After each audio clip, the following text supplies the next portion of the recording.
What's a discovery that should have blown people's minds? Story 1. One of the craziest discoveries that barely made headlines was the confirmation that scientists found a third type of endosymbiotic organelle inside cells. Most people learn about mitochondria in school. They're the structures inside your cells that generate energy, and chloroplasts in plants allow them to perform photosynthesis. What makes those structures special is their origin.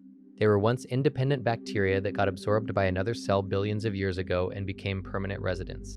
That process, called endosymbiosis, is one of the main reasons complex life exists at all. For decades, scientists believed there were only those two major examples. Then they found another one. Researchers discovered a nitrogen-fixing structure inside certain algae cells that behaves exactly like an organelle, but was originally a separate organism. Nitrogen fixation is incredibly important because it converts atmospheric nitrogen into a usable form for life. Most organisms can't do that on their own. They rely on bacteria in soil or water to make nitrogen biologically accessible. But this discovery showed that a formerly independent nitrogen-fixing bacterium had become permanently integrated into the host cell, not just living alongside it, becoming part of it. It's essentially evolution happening at the cellular level, in real time across geological timescales. A separate organism gradually loses its independence and becomes a functional component of another life form. It completely reinforces the idea that complex life didn't evolve purely through slow mutation alone. It evolved through mergers, life absorbing other life, and becoming something entirely new. Story 2. Bispecific antibodies to treat cancer. Why? It's not chemo, so no bone damage, no increased risk of other cancers, no long-term neurological problems, no hair loss, no digestive problem. None of that. But it's more effective than chemo and easier to administer. It's already approved as a last option for some cancers and works incredibly well in that setting. There are numerous clinical trials happening right now designed to prove that it should replace chemo entirely for some cancers, and they are figuring out how to use it for more cancers. How do I know this? My wife got in an early clinical trial and it put her in deep remission with almost zero side effects. She's back how she was 5 years ago. Number weakness or diminishment at all. Almost nobody seems to know anything about this. Story 3. What actually happens to most recycled plastic? Growing up, recycling was presented as this clean, closed loop. You put plastic in the recycling bin, it gets turned into something new, and the cycle continues. It felt like a solved problem, something responsible people did that genuinely helped reduce waste. But that's not really how it works. A huge percentage of plastic that's labeled as recyclable never gets recycled in a meaningful sense. For decades, massive amounts were shipped overseas to countries that were supposed to process it. In reality, much of it was burned, buried, or dumped because processing it properly was too expensive or difficult. Different plastics can't be easily mixed, and many degrade each time they're recycled, making them less useful. So the system was never truly circular. It was more like a temporary diversion before disposal. What makes it unsettling is how effective the illusion was. Entire generations believed plastic recycling was a reliable solution, while global plastic production kept increasing year after year. Recycling existed, but it handled only a fraction of the total volume being produced. The scale is hard to grasp. Plastic doesn't biodegrade on human timescales. Much of it still exists somewhere. Landfills, oceans, or atmosphere as microscopic particles. It wasn't a failure of physics or engineering. It was a system that worked very differently than people believed. Story 4. One of the most insane medical breakthroughs that barely anyone seems to be talking about is that researchers in Japan have figured out how to regrow teeth. Not implants, not artificial replacements, actual biological teeth. For most of human history, losing a permanent tooth was irreversible. Dentures and implants were the only option. Once adult teeth were gone, your body had no way to replace them. That limitation felt like a permanent rule of biology. But researchers discovered something surprising. Humans still carry the genetic instructions to grow additional teeth. Those instructions are just suppressed by certain proteins during development. One of those proteins, called USAG1, acts like a biological off switch that prevents extra tooth formation. Scientists figured out how to block it. In animal studies, when they disabled this protein, entirely new teeth began to grow naturally, fully formed, with roots, nerves, and structural integration into the jaw. Not artificial, not cosmetic. Real teeth, generated by the body itself. Human clinical trials are now moving forward.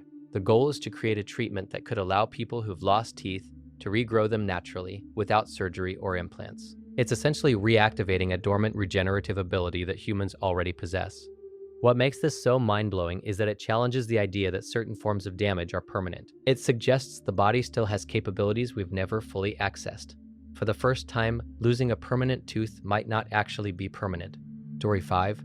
The Panama Papers should have been one of the most world-shaking discoveries in modern history, but somehow it just faded into the background.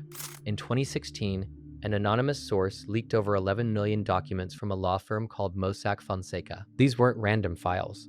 They detailed how politicians, billionaires, corporations, and powerful individuals all over the world were using offshore shell companies to hide massive amounts of money. Not thousands, billions. The documents exposed a global system designed to move wealth quietly across borders, away from taxes, regulation, and public scrutiny. Heads of state, government officials, celebrities, and business leaders were all connected through this network. It wasn't a small scandal. It was a map of how power and money actually moved behind the scenes. What made it even more surreal was the scale of coordination. These weren't isolated cases. It was an entire parallel financial system. Legal in some ways, illegal in others, but all designed around one core idea: wealth operating outside the rules most people live under. And yet, the reaction was strangely muted. There were headlines, investigations, and a few resignations. But the system itself didn't collapse. Daily life didn't change. The structures exposed in the leak largely continued operating. It revealed something uncomfortable. Not just that the system could be exploited, but that it had been, extensively, for a very long time. The discovery didn't change the world overnight. It just revealed how the world already worked. Story 6. The discovery that should have changed everything is social baseline theory, SBT. Through a mental health and neurobiological lens, SBT proves that the human brain does not view being alone as a neutral state. Instead, our brains are biologically hardwired to expect the presence of others to help manage our mental and metabolic costs. When you are with someone you trust, your brain literally shuts down certain threat response regions, outsourcing its stress regulation to your social circle. Essentially, social connection isn't just a nice to have or a social lubricant. It is a primary biological resource as vital as calories or oxygen. When we are isolated, our brains have to work significantly harder to render and monitor the world for threats, leading to a state of constant high-load metabolic strain. This suggests that many mental health struggles like anxiety and depression are not just internal glitches, predictable biological responses to a lack of social support. The world largely gave this a collective shrug because the implications are deeply inconvenient. Acknowledging SBT would require us to admit that our modern culture of hyper-individualism is biologically nonsensical. It's much easier for society to tell an individual to practice self-care than it is to admit that our current way of living in isolated suburban boxes or staring at screens is a public health crisis that physically wears out the human brain. Story 7. Steam engines existed nearly 2,000 years before the Industrial Revolution. In the 1st century AD, a Greek engineer named Hero of Alexandria created a device called the aeolipile. It was a simple metal sphere mounted on an axis. When heated, steam would escape through small nozzles, causing the sphere to spin. It was, in essence, the first recorded steam engine. It worked. It converted heat into motion using steam pressure, the exact same principle that would later power factories, trains, and ships. The foundation of the Industrial Revolution existed in ancient Rome, but nothing came of it. It was treated as a novelty, a curiosity, something to demonstrate scientific principles or entertain guests. It wasn't scaled up, it wasn't industrialized, it wasn't seen as something that could reshape civilization. That's what makes it so surreal. The mechanism existed, but the surrounding conditions didn't. The Roman economy relied heavily on human and slave labor. There was no economic pressure to replace manual work with machines. The idea was there, but the incentive wasn't. It's strange to realize how much history depends on timing. The difference between a novelty and a civilization-changing invention isn't always the invention itself. Sometimes it's whether the world is ready to use it. Story 8. Forests aren't just collections of individual trees. They're networks. Scientists discovered that trees are connected underground through vast fungal systems, often called the Woodwide web. These fungi form microscopic threads that attach to tree roots and connect multiple trees together, sometimes across entire forests. Through these networks, trees can exchange nutrients, water, and chemical signals. It's not passive either. Trees actively send distress signals. When one tree is attacked by insects, it can release chemical warnings through the fungal network. Neighboring trees receive the signal and begin producing defensive compounds before the insects even reach them. It's early warning communication happening underground, completely invisible to us. Even stranger, trees support each other. Large, older trees, sometimes called mother trees, can send nutrients to younger or weaker trees through these networks. There's evidence that dying trees will even transfer the remaining nutrients into the system, helping nearby trees survive after they're gone. It challenges the way we think about plants entirely. We tend to view them as isolated, passive organisms. But this discovery shows they're part of cooperative systems, exchanging resources and information in ways that resemble biological communities more than individual life forms. What's unsettling is how long this was happening without us realizing it. Entire forests quietly communicate beneath our feet, operating as interconnected systems, not individuals, but something closer to a collective. Story 9. One of the most frustrating discoveries is how close some potential medical breakthroughs get, only to slow down because of funding rather than science. Researchers around the world, including small independent teams, have developed experimental treatments that show incredible promise in animal models. Pancreatic cancer in particular is one of the deadliest cancers, with very low survival rates because it's often detected late and resists many traditional treatments. So when a researcher manages to eliminate or significantly reduce pancreatic tumors in mice, it's not a small step. It's a massive proof of concept. In medicine, success in mice is often the first major milestone. It means the biological mechanism works. It means the treatment can target cancer cells effectively without immediately destroying healthy tissue.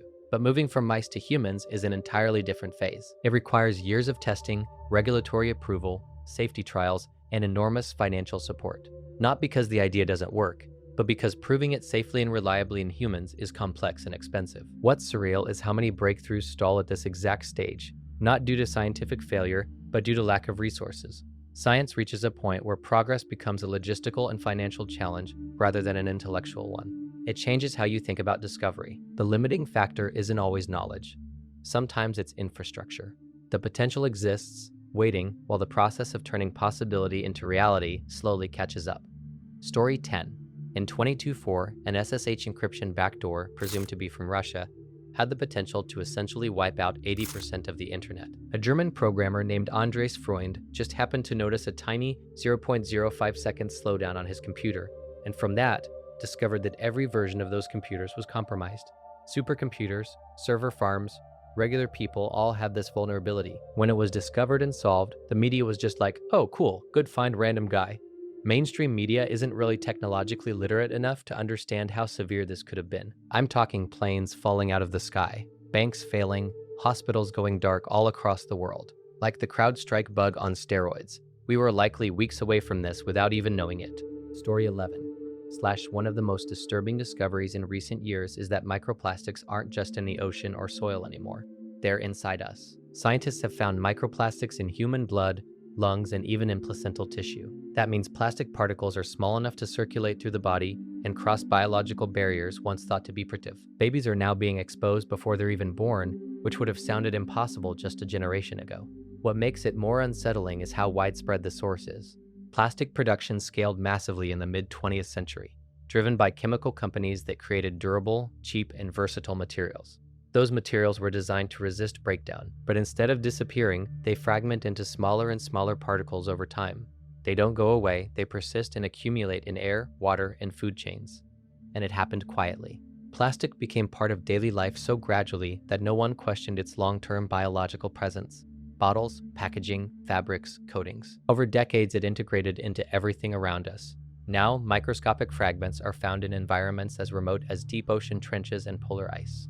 What's most mind-blowing isn't just the existence of microplastics, it's how recent the discovery is. For most of human history, the internal environment of the human body was completely free of synthetic polymers. Now, within a single century, plastic has become part of the biological landscape itself, not visible, but present, circulating through systems that evolved long before it existed. Story 12. Scientists detected gravitational waves. Not particles, not light, actual ripples in space-time itself. These waves were caused by two black holes colliding over 1 billion light-years away.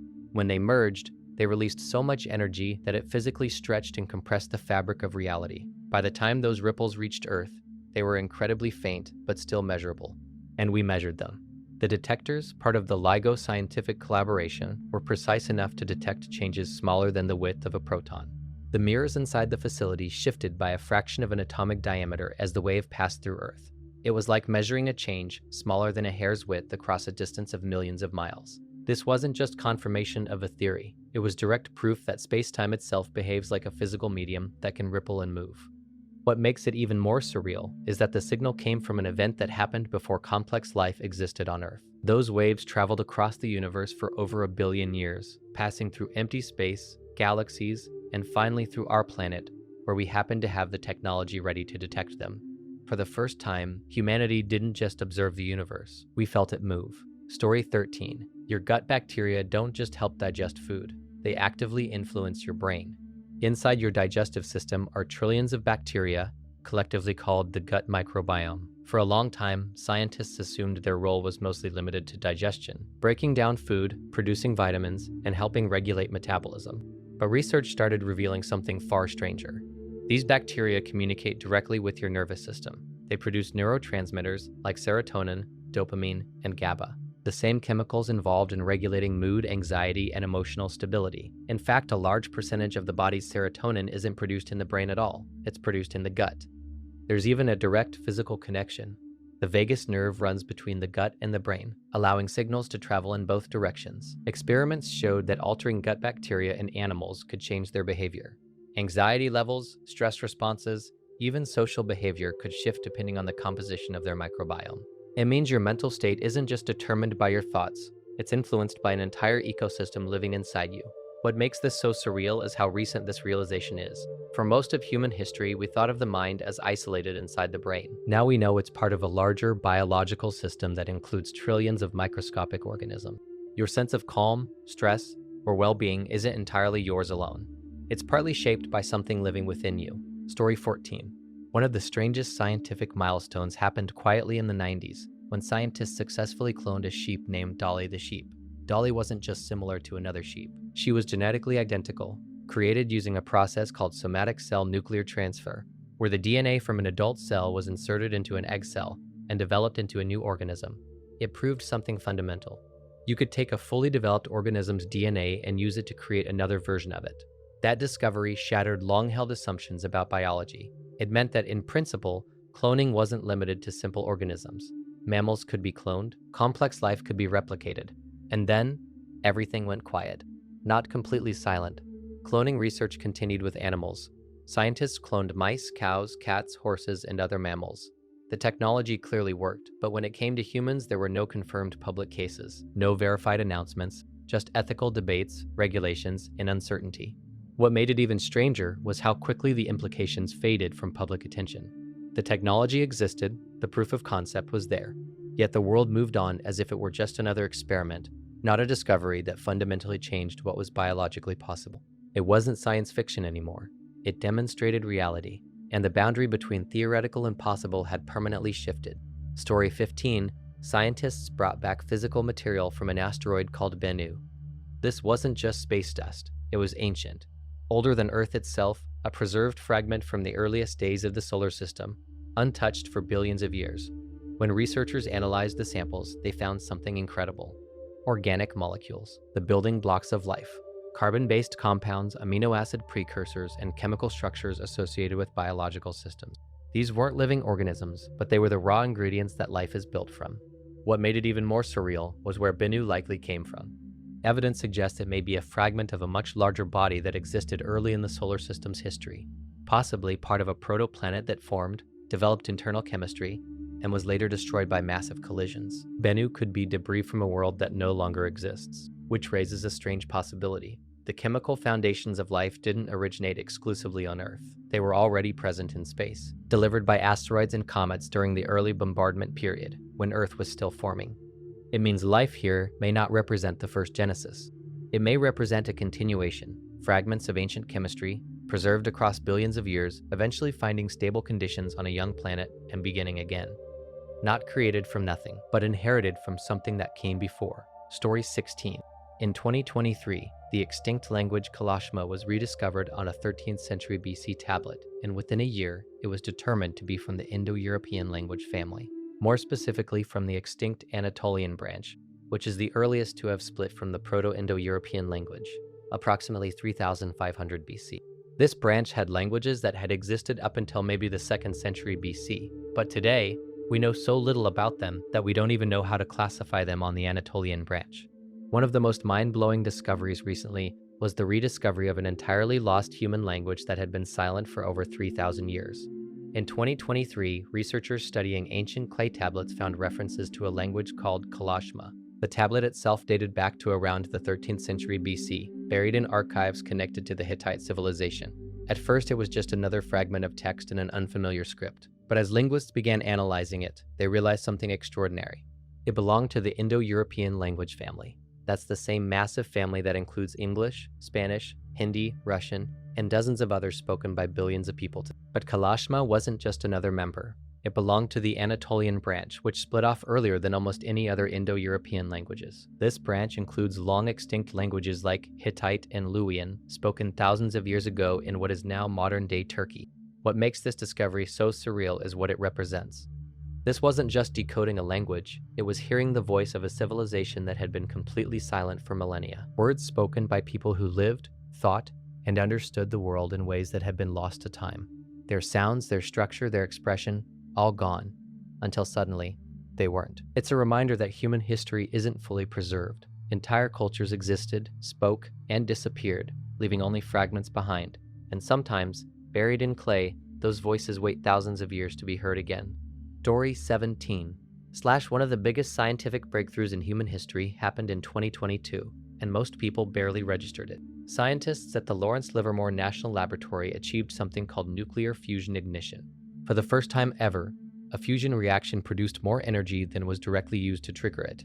It was a moment scientists had been chasing for over half a century. Fusion is fundamentally different from normal nuclear power. Instead of splitting atoms like traditional nuclear reactors, fusion combines atoms, usually hydrogen, into heavier elements. This is the same process that powers the sun. When atoms fuse, they release enormous amounts of energy, and unlike fossil fuels, fusion doesn't produce carbon emissions. Unlike conventional nuclear fission, it doesn't produce long-lived radioactive waste. It's essentially clean, near-limitless energy. What made this specific experiment historic was the balance. Using powerful lasers, scientists compressed a tiny fuel pellet until fusion began.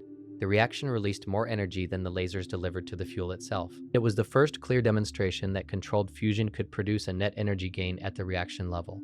This wasn't a commercial power plant yet, but it proved the physics worked. For decades, fusion had theoretical potential. Suddenly, it became reality.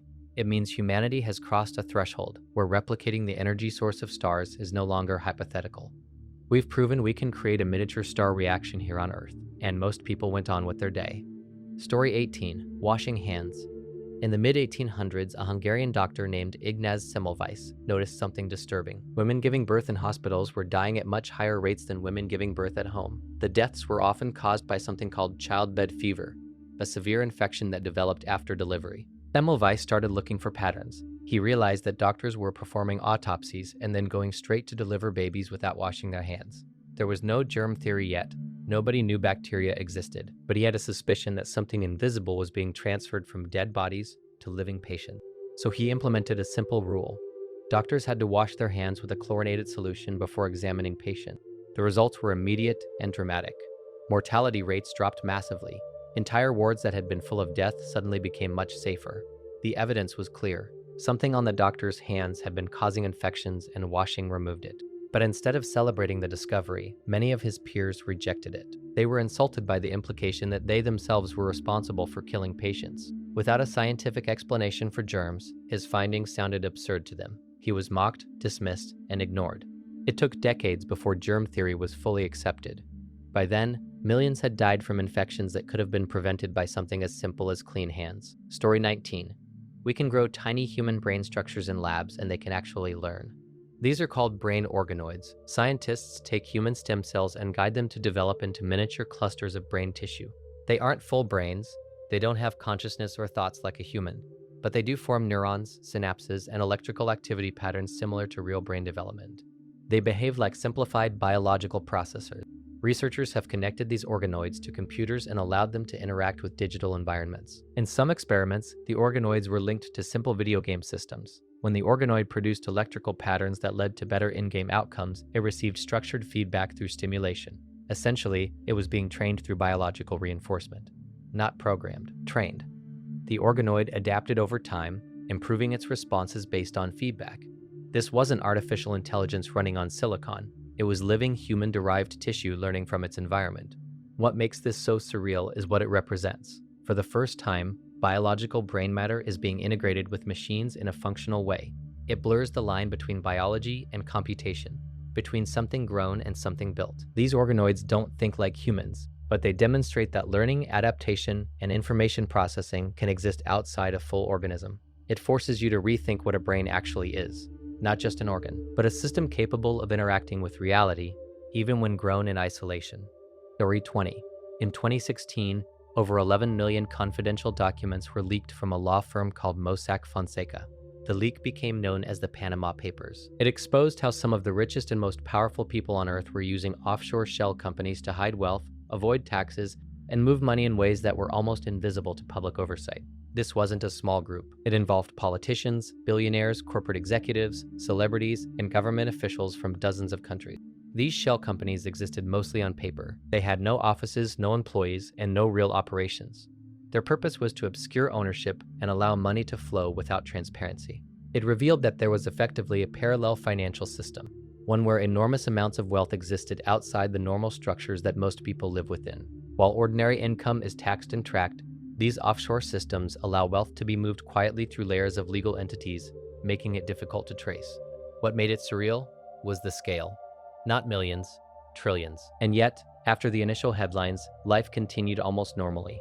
A few resignations happened, investigations were launched, but the system itself didn't collapse. It showed that the world most people see isn't the full picture. There's another layer operating quietly in the background, revealed briefly before fading from view again. Story 21. When humans first achieved powered flight, almost nobody cared. In 1903, the Wright brothers successfully flew the first powered airplane. It wasn't a glide, it wasn't a fall with style. It was a controlled, sustained, powered flight. A machine heavier than air lifted off the ground, stayed airborne under its own power, and landed safely. It proved something humans had dreamed about for thousands of years was physically possible, but the reaction was surprisingly quiet. There was no global celebration, no immediate sense that the world had fundamentally changed. Many newspapers didn't even report it. Some people didn't believe it. Others saw it as an interesting novelty, but not something that would reshape everyday life. Even governments initially struggled to see its practical importance. At the time, it was just a fragile wooden frame with fabric wings. It didn't carry passengers, it didn't travel far, it didn't seem immediately useful compared to trains or ships. It was easy to underestimate what it would become. But within decades, everything changed. Flight shrank the planet. It transformed warfare, travel, trade, and communication. It allowed humans to cross oceans in hours instead of weeks. It eventually led to rockets, satellites, and humans leaving Earth entirely. What's surreal is how quietly it began. One moment in a field, a brief flight, and the beginning of a completely new era.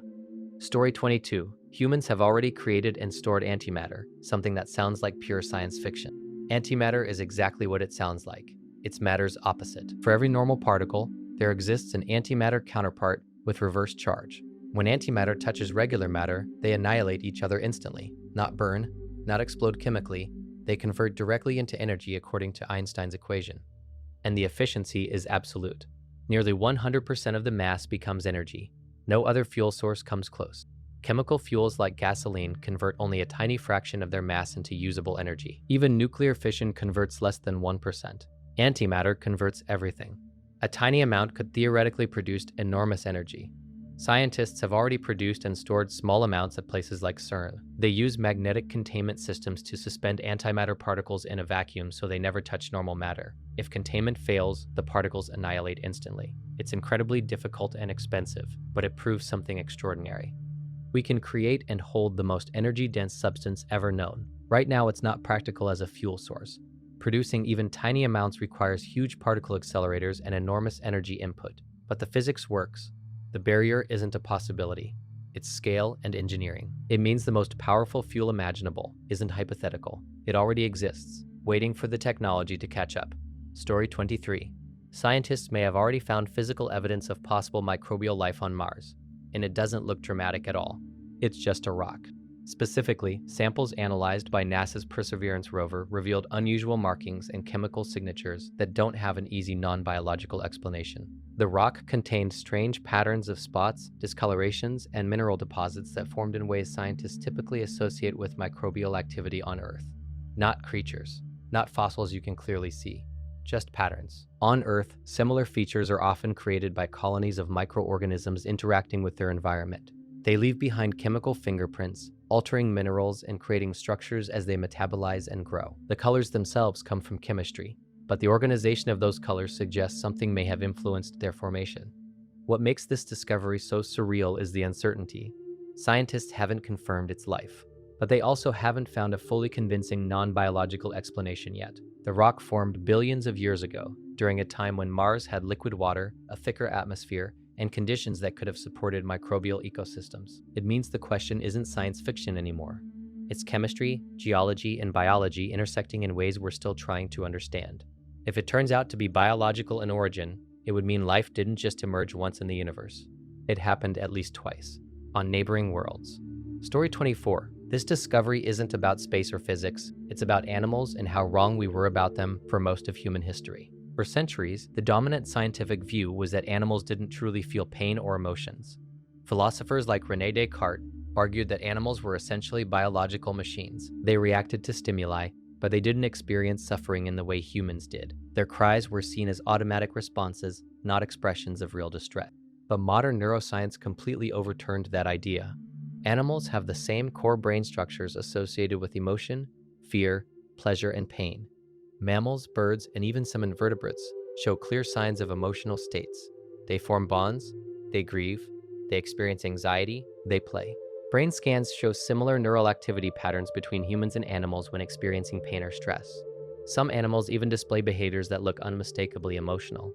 Elephants have been observed mourning their dead. Rats will help trapped companions even when there's no reward. Dogs experience separation anxiety. Primates comfort each other after distress. These aren't mechanical reactions, they're emotional responses. What makes this discovery so unsettling is how recently it became widely accepted. For most of human civilization, animals were treated as incapable of suffering in meaningful ways. Now we know they have inner experiences shaped by perception, memory, and emotion. It didn't just change biology, it changed our understanding of consciousness itself. We're not alone in experiencing the world from the inside. Story 25. One of the craziest discoveries in human history might already be sitting on Mars, and it doesn't look dramatic at all. It's not a skeleton, it's not a visible organism, it's patterns in rock.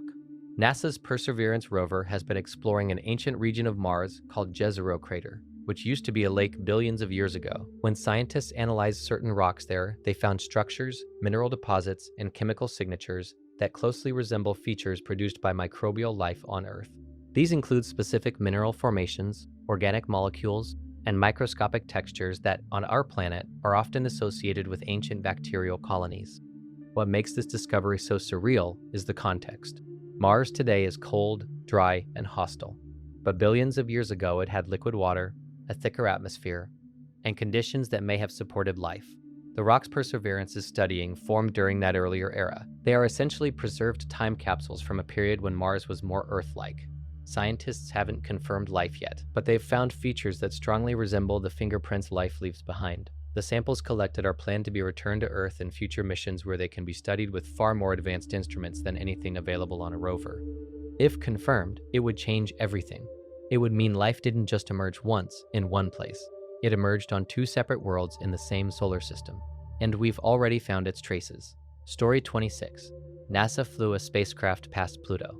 Not in orbit around Earth, not to the moon, not even to Mars, but billions of miles away to a tiny distant world at the edge of the solar system. The spacecraft, called New Horizons, traveled for nearly 10 years through empty space to reach its destination.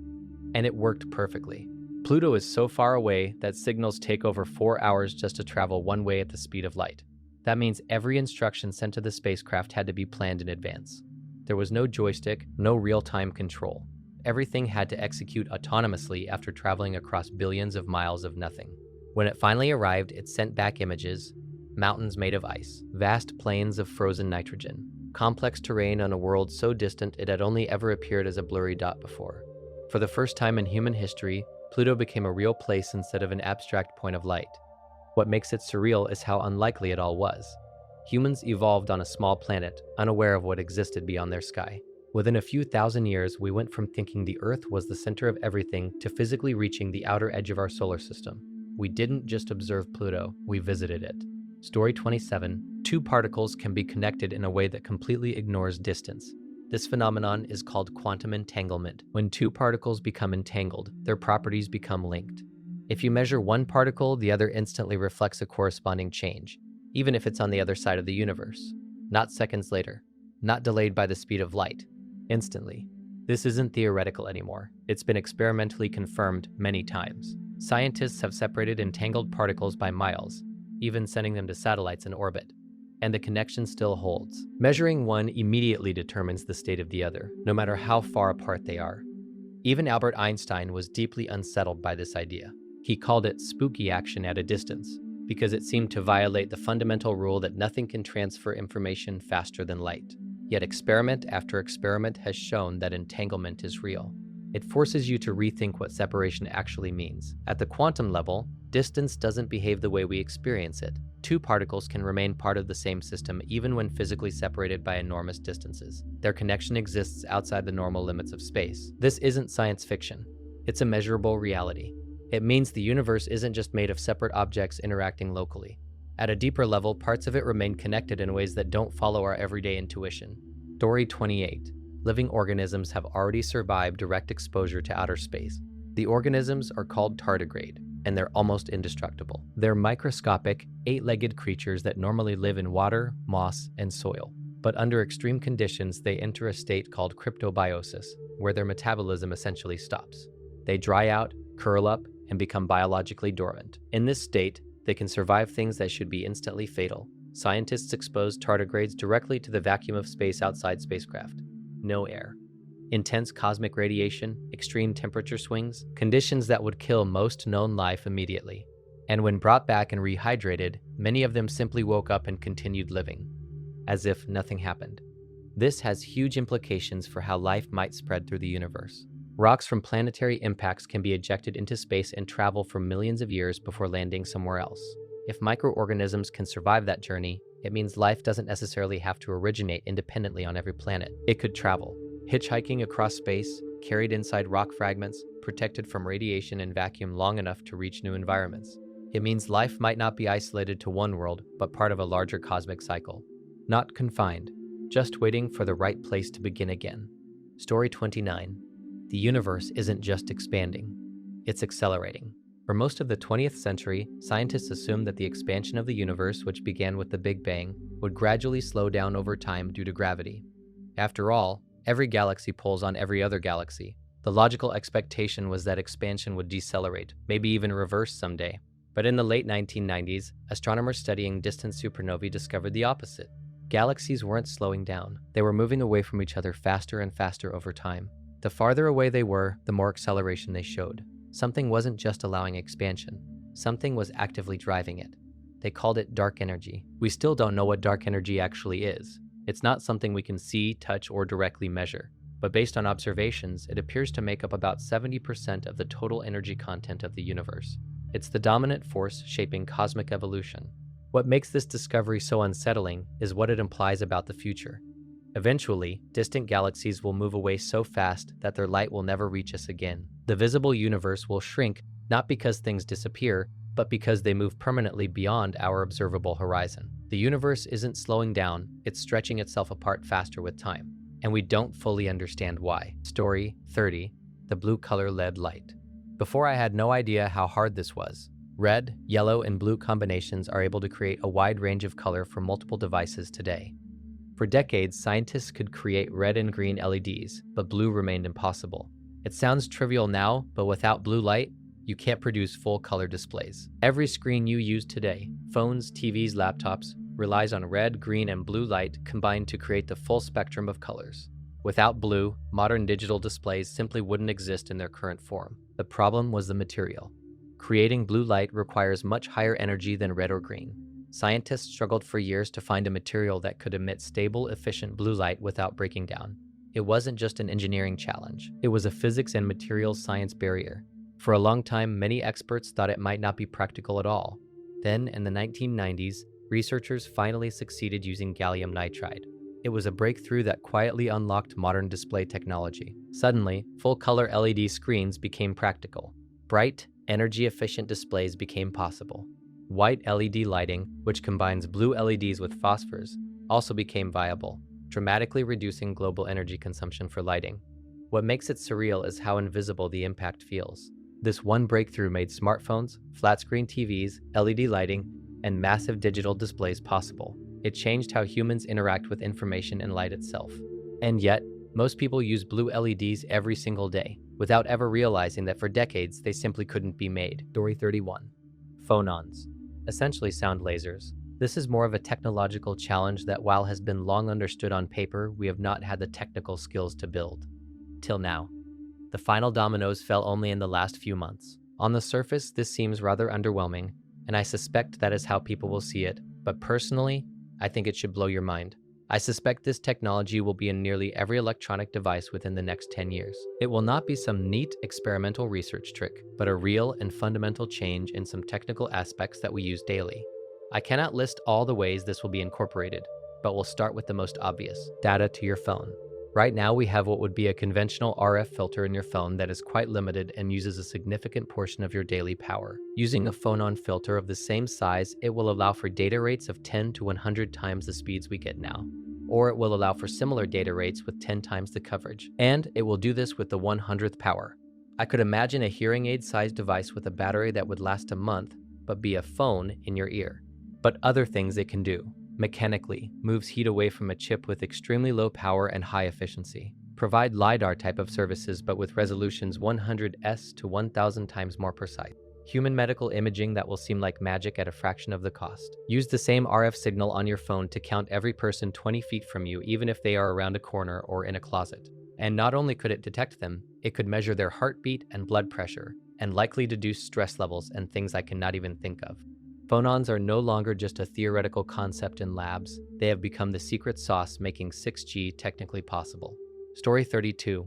The True Cost report by the UN showed that NON of the top 20 industries in the world are actually profitable. The damage they do is paid for by someone else in society, and that's even reflected monetarily in the markets. The retirement fund investment firms like Vanguard, which control a massive amount of different kinds of securities/stocks, they can actually feel and quantify this pain. They can track as pollution from oil companies, highly profitable, causes damages and cuts into the business profits of other sectors, like farming/agriculture and food production and home insurance. The Dow being over 50,000 is supposed to represent value. It doesn't. It represents profit. Profit that's painfully myopic, that magically externalizes some/all of the cost. Profit is not value. That's obvious because nobody can afford anything anymore. Because we're not generating value in this economy, we're just inflating and fattening up tumors. Billionaires and American for-profit corporations, which are legally bound to maximize shareholder value, even if it burns the planet to the ground and destroys all of humanity. Somehow, those outcomes don't count as diminishing shareholder value. Story 33. In 2007, when people were obsessing over the launch of the first Apple iPhone, there was another breakthrough mentioned quietly in the background that could have completely changed medicine. Scientists had developed a way to convert blood from one type into another. Human blood types are determined by specific molecules on the surface of red blood cells. These molecules act like identification markers. If someone receives the wrong blood type, their immune system can attack it, causing a dangerous or even fatal reaction. That's why blood has to be carefully matched before transfusions. But researchers discovered that enzymes could remove those identifying markers. By stripping away certain surface molecules, they could effectively convert blood into a universal form that the body wouldn't reject. In simple terms, they were turning incompatible blood into compatible blood. The implications were enormous. Blood shortages are a constant global problem. Hospitals depend on donors, and certain blood types are rare. In emergencies, there isn't always time to find a perfect match. But if any donated blood could be converted into a universal type, it would eliminate one of the biggest limitations in modern medicine. It would mean fewer delays, fewer shortages, more lives saved. What's surreal is how quietly it was mentioned compared to consumer technology.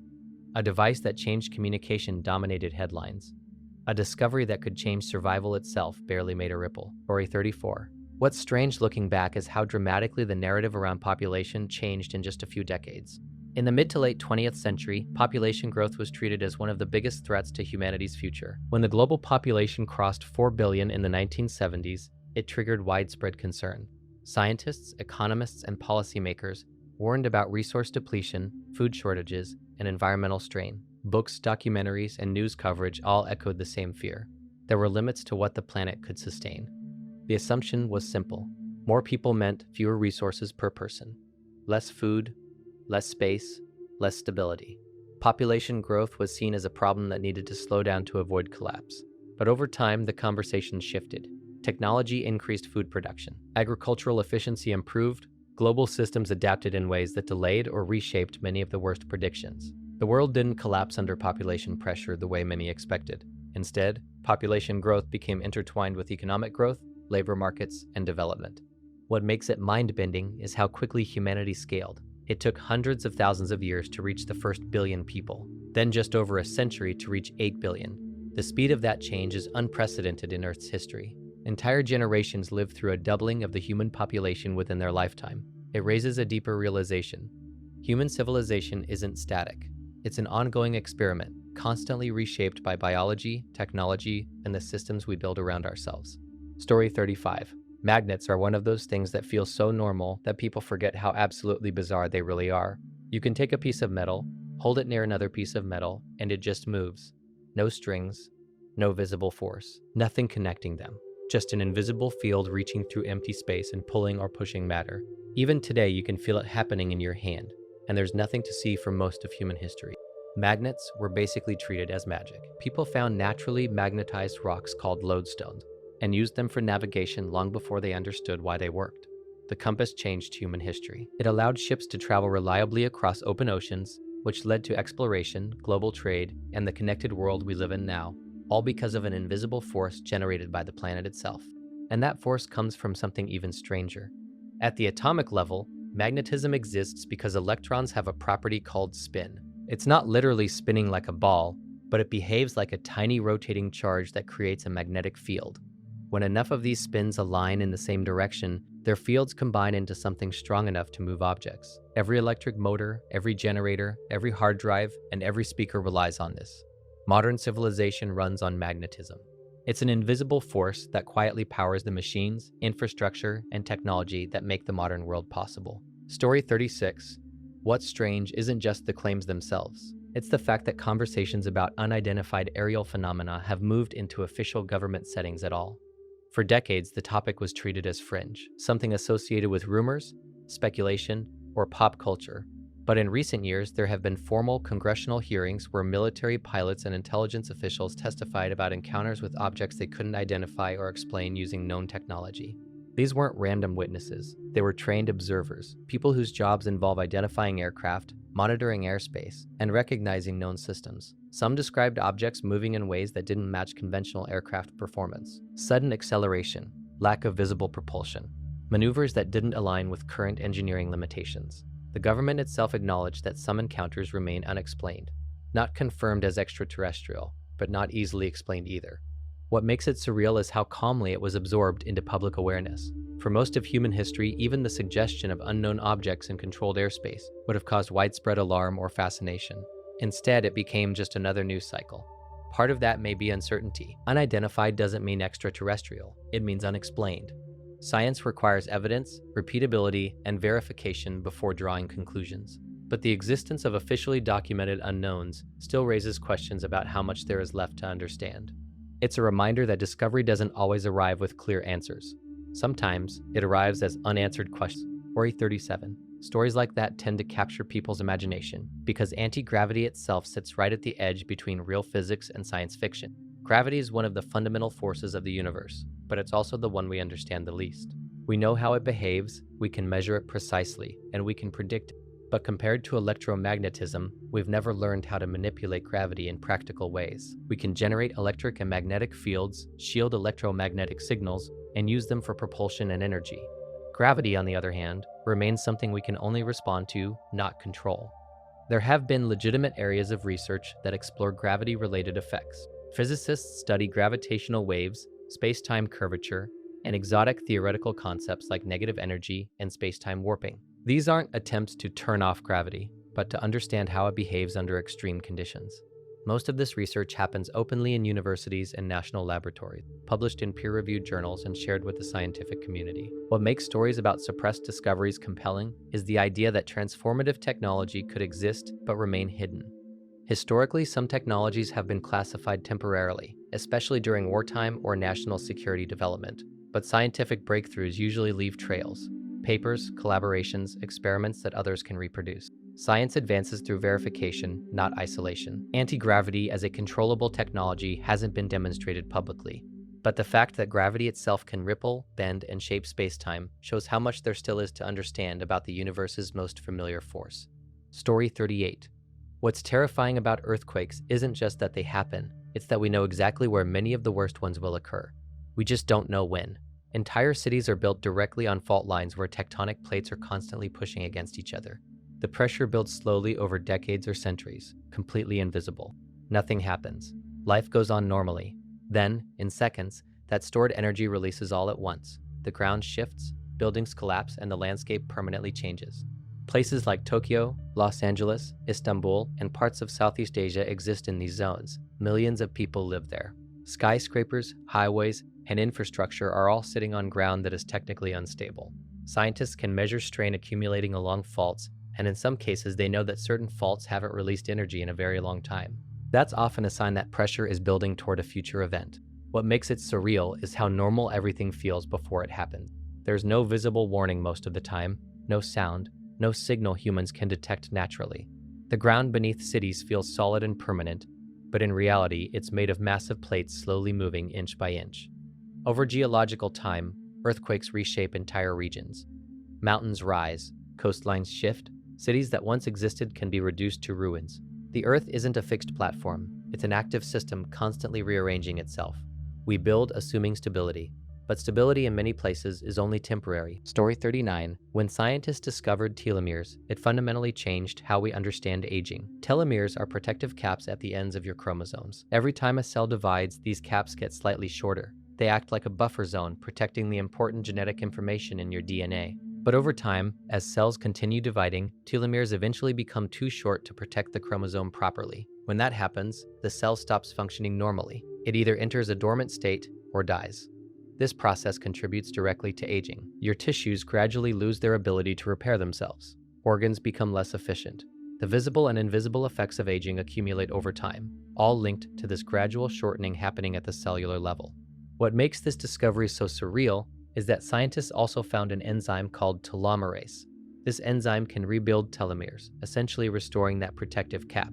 In certain cells, like stem cells, telomerase is naturally active, allowing those cells to divide many more times without aging the same way. In laboratory conditions, researchers have been able to activate telomerase and extend the lifespan of cells. It means aging isn't just random damage, it's tied to a measurable biological mechanism. The implications are enormous. It suggests aging isn't simply an unavoidable decline, but a process governed by systems that can be understood and potentially influenced. For most of human history, aging was treated as an unchangeable fact of life. Now, it's something science can actually observe at the level of individual cells. Story 40. There's a word for this realization, and most people go their entire lives without ever really feeling the weight of it. Every person you pass on the street is living inside a world just as detailed and complex as yours. They have memories you'll never know about, conversations that shaped them, fears they've never said out loud, plans they're quietly building toward, regrets they still replay years later. To you, they're just background, a stranger at a crosswalk, someone in line at a store, a random face in traffic. You see them for a few seconds, and then they disappear from your life completely. But to themselves, they are the center of their own continuous story, just like you are in yours. Their lives don't pause when they leave your view. They go home. They think. They worry. They hope. They remember things from years ago that still affect how they feel today. They carry entire internal worlds that you'll never see directly. What makes this realization so surreal is how limited our perspective really is. Your brain creates the illusion that you're the main character, because your experience is the only one you can directly access. But there are billions of other conscious experiences happening at the same time, each one just as vivid and real from the inside. It means reality isn't centered anywhere. It's distributed across billions of minds, all moving through the same world, each carrying a story as deep as your own.